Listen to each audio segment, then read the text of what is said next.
ये बात सच है कि बंगाल के ऐतिहासिक विजय में मोदी मैजिक बहुत बड़ा फैक्टर है। लेकिन इस राज्य की परिस्थितियां ऐसी थीं कि जहां संगठन के जमीनी संघर्ष और परिश्रम की कड़ी परीक्षा थी। निसंदेह रणनीति की मुख्य कमान अमित शाह के हाथों में थी, लेकिन बंगाल में डेरा डाले हुए थे कुछ बड़े नेता।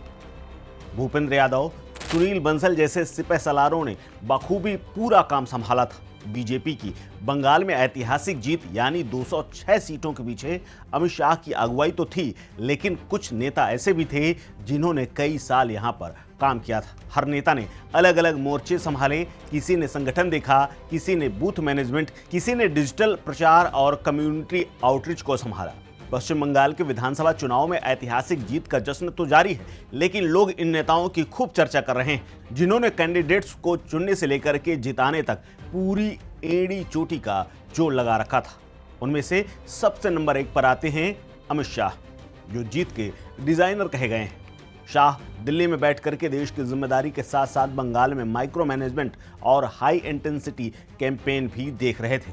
इसीलिए बाकायदा उन्होंने चुनाव के दौरान 14-15 दिन तक बंगाल में ही डेरा डाले रखा। इस दौरान 50 से ज्यादा रैलियां और रोड शो किए। इस दौरान बूथ स्तर पर सख्त निगरानी, हर बूथ को स्ट्रांग, फोकस्ड और वीक कैटेगरी में बांटा गया था और उन पर काम किया गया।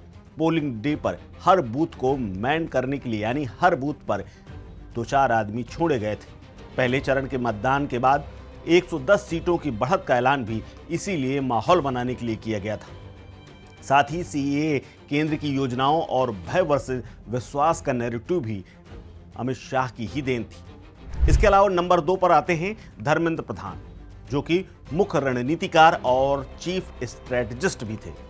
धर्मेंद्र प्रधान ने बंगाल से पहले कई राज्यों में यही काम किया और पूरे अभियान की पूरी रणनीति भी प्रधान की ही देन थी। राज्य और केंद्र इकाई के बीच में धर्मेंद्र ने पुल की तरह काम किया। इसके साथ ही तमाम समुदायों, खास तौर पर विशेषकर ओडिशा बॉर्डर वाले इलाकों में उन्होंने तालमेल बैठाने में ज़्यादा काम किया। संसाधनों का पूरा प्रबंधन यानी मैनेजमेंट और जहां भी समस्या आई वहां पर ट्रबल शूटर के तौर पर काम करते रहे। साथ ही स्थानीय मुद्दों को राष्ट्रीय एजेंडे के साथ जोड़ते हुए पूरा प्रोपेगेंडा और तमाम प्रचार प्रसार भी इन्हीं के हाथ में था। नंबर 3 पर आते हैं भूपेंद्र यादव। संगठन और बूथ मैनेजमेंट की जिम्मेदारी भूपेंद्र यादव के पास थी। भूपेंद्र यादव ने बंगाल में संगठन और बूथ मैनेजमेंट पर जो ऐतिहासिक काम किया है और जिस तरह से अपने कंधों पर पूरा लोड लिया था, उसका परिणाम सबके सामने। बूथ लेवल पर माइक्रो मैनेजमेंट के इंचार्ज थे। पन्ना प्रमुख मॉडल को बंगाल में जबरदस्त तरीके से सक्सेसफुल लॉन्च किया। बंगाल की हर सीट में एक एक कार्यकर्ता को 30 से 60 वोटरों की जिम्मेदारी दी गई ताकि हर मतदाता बूथ तक पहुंचे और वोट डाला जाए। इसके साथ ही मेरा बूथ सबसे मजबूत अभियान को भी इन्होंने ही धार दी। शक्ति केंद्र के जरिए 5 से 7 बूथ का एक क्लस्टर बनाया, जिसकी मॉनिटरिंग भी इन्होंने ही की। बंगाल में बीजेपी की आंतरिक कलह को भी सुलझाने के लिए डेटा ड्रिवन एनालिसिस, जिसमें caste, local issues, candidate popularity का पूरा ध्यान रखा गया। पोलिंग डे पर सुरक्षा और वोटर टर्नआउट को सुनिश्चित करने के लिए भी इन्होंने ही पूरा काम किया। इसके अलावा चौथे नंबर पर आते हैं सुनील बंसल। सुनील बंसल राष्ट्रीय महासचिव के साथ साथ संगठन के बेहतरीन कारीगर हैं। सुनील बंसल को यूपी से लेकर के ओडिशा तक पन्ना प्रमुख की विशाल फौज खड़ी करने का पूरा श्रेय जाता है। बंसल ने बंगाल में भी यूपी मॉडल लॉन्च किया। हर पन्ना प्रमुख को 10 से 15 परिवारों से जोड़ दिया। बूथ स्तर पर कार्यकर्ताओं का अनुशासित नेटवर्क तैयार किया जो टीएमसी के कैडर सिस्टम को टक्कर दे सके।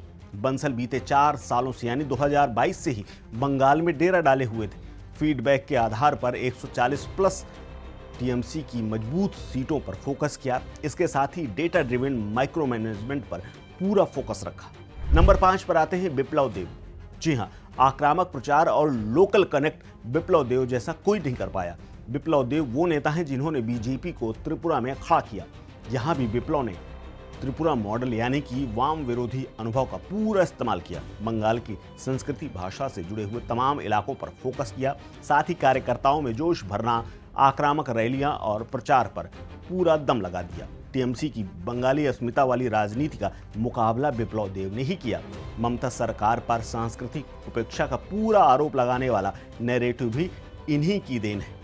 इसके अलावा नंबर 6 पर और बेहद अहम काम किया अमित मालवीय ने। आईटी सेल के प्रमुख होने के साथ साथ डिजिटल के सेनापति भी थे। अमित मालवीय ने डिजिटल में टीएमसी को हराने का पूरा काम किया, जिससे नैरेटिव वॉर को लीड करते हुए संदेश खाली से लेकर के आरजीकर मेडिकल कॉलेज केस जैसे मुद्दों को सोशल मीडिया पर बढ़ा चढ़ा करके पेश किया और प्रभावी ढंग से इसने अपना काम किया। साथ ही इतना आगे पहुंचा दिया कि टीएमसी के तमाम प्रोपेगेंडा मशीनरी उनके सामने हाफती हुई नजर आई। टीएमसी के हर मुद्दे पर मुंहतोड़ जवाब एंटी टीएमसी सेंटीमेंट बंगाल में डेवलप किया, डेटा और सेंसिटिव कम्युनिकेशन के जरिए पब्लिक ओपिनियन प्रभावित किया। इसके अलावा युवाओं और ऑनलाइन ऑडियंस को सबसे ज़्यादा टारगेट अमित मालवीय ही ने किया। अब चूंकि बीजेपी की सरकार बनने के लिए सिर्फ औपचारिकता और 9 तारीख को शपथ ही शेष है और उसके बाद बीजेपी तैयार है अपने उस घोषणा पत्र को लेकर के, उन तमाम वादों को लेकर के, जिससे बंगाल में विकास की बयार बहेगी। शीर्ष नेतृत्व ने साफ कर दिया है कि युवाओं को रोजगार, महिलाओं की सुरक्षा, राज्य का विकास उनका सीधा और सबसे बड़ा मुद्दा होगा।